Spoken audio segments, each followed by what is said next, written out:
اور سر اس کی کیا کیا ٹائپ ہیں، اگر آپ اوور آل اس کا اوور ویو بتا دیں؟ ٹائپس تو بہت ساری ہیں، اور کیونکہ پوری ایک فلسفے کی تاریخ اپنی جگہ موجود ہے، تو کچھ لوگ اس کو جس طرح میں نے اپنی سیریز میں اس کو پریزنٹ کرنے کی کوشش کی ہے، تو وہ ایک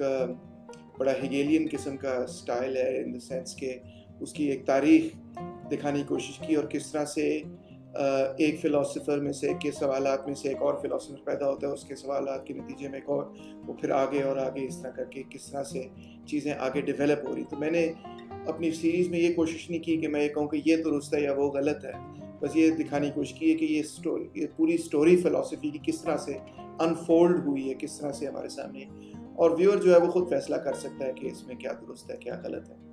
مگر جب آپ اگر کسی یونیورسٹی وغیرہ میں پڑھیں تو آپ فلاسفی کو کئی حصوں میں تقسیم کر سکتے ہیں، کئی اہم سوالوں میں تقسیم کر سکتے ہیں. مثال کے طور پہ جو سب سے میں سمجھتا ہوں ایک ڈیبیٹ رہی ہے فلسفے میں تھرو آؤٹ ہسٹری، وہ اس کی ایپسٹمالوجی پہ رہی ہے، تھیوری آف نالج پہ رہی ہے، کہ ہماری تھنکنگ کا اور جس دنیا کے اندر ہم رہتے ہیں اس کا آپس میں کیا تعلق ہے.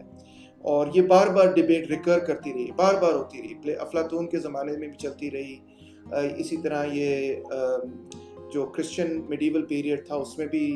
اسی قسم کی اس کی تقریباً شکل رہی. پھر اس کے بعد چلتے مسلمان جو فلاسفرز تھے ان میں بھی اسی قسم کی ایپسٹمولوجیکل ڈیبیٹس رہیں. پھر ہم آگے دیکھتے ہیں ریشنلسٹ امپیریسسٹ وغیرہ میں بھی اسی قسم کی ڈیبیٹس جو ہیں. تو ایک ایپسٹمولوجی ایک بڑی واسٹ فیلڈ ہے، اور اکثر ایپسٹمولوجی اور میٹافزکس ایک دوسرے سے کافی قریب جڑی بھی ہوئی ہے، اور اکثر آج جس چیز کو ہم فلسفی کہتے ہیں وہ ایپسٹمولوجی اور میٹافزکس ہی ہے.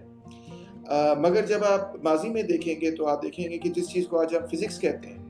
وہ کسی زمانے میں فلسفے میں شامل تھی، جس چیز کو آج ہم پالیٹکس کہتے ہیں وہ کسی زمانے میں فلسفے میں شامل تھی، جس کو آج ہم اکنامکس کہتے ہیں وہ بھی فلسفے میں شامل تھی، جس کو آج ہم کیمسٹری کہتے ہیں یا الکیمی کہا جاتا تھا وہ بھی فلسفے میں شامل تھی، سائیکالوجی جس کو کہا جاتا ہے وہ بھی فلسفے میں شامل تھی.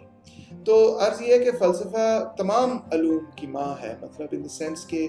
جتنے مختلف علوم ہمیں سبجیکٹس نظر آتے ہیں وہ سارے فلسفے میں، اگر ان کی آپ جینیالوجی دیکھیں، تاریخ دیکھیں، آپ پیچھے چلے جائیں تاریخ میں، تو ایک وقت ایسا آتا ہے کہ سب کے سب جو ہے نا وہ ایک ہی شاخ کے اندر جڑ جاتے ہیں، اور وہ شاخ ہے فلسفے کی، اس شاخ سے ساری شاخیں نکلیں.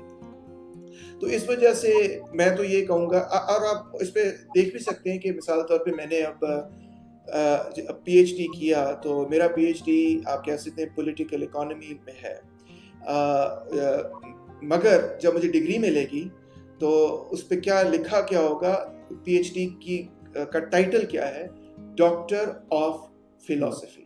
چاہے آپ کو اکنامکس کی ڈگری ملے، اکنامکس میں آپ پی ایچ ڈی کریں، آپ پالیٹکس میں کریں، آپ پولیٹیکل اکانومی میں کریں، سوشیولوجی میں کریں، آپ کسی چیز میں بھی پی ایچ ڈی کریں، پی ایچ ڈی کی ڈگری کا مطلب ہی یہ ہے ڈاکٹر آف فلسفی. اسی سے آپ کو اس کی جینیالوجی پتہ چلتی کہ یہ سارے سبجیکٹس اصل میں، یہ تمام علوم جو ہیں در حقیقت فلسفے میں شامل کیے جاتے تھے. ایون میں یہ کہوں گا کہ ماڈرن سائنس جس کو ہم سائنس کہتے ہیں، یہ بھاری سی کتاب میرے پاس پڑھی ہوئی فلسفی آف سائنس شیلف پہ، تو جس چیز کو ہم سائنس کہتے ہیں وہ ساری کی ساری فلسفے میں شامل ہے. بہرحال آج تاریخ میں ہم دیکھتے ہیں کہ فلسفے میں جو مین سبجیکٹس ہیں، آنٹولوجی، میٹافزکس، ایپسٹمولوجی، یہ چیزیں رہ گئی ہیں، کیونکہ باقی چیزیں جو ہیں وہ فلسفے سے باہر نکل آئی ہیں، اور ان کو سیپریٹلی دیکھا جاتا ہے، سمجھا جاتا ہے.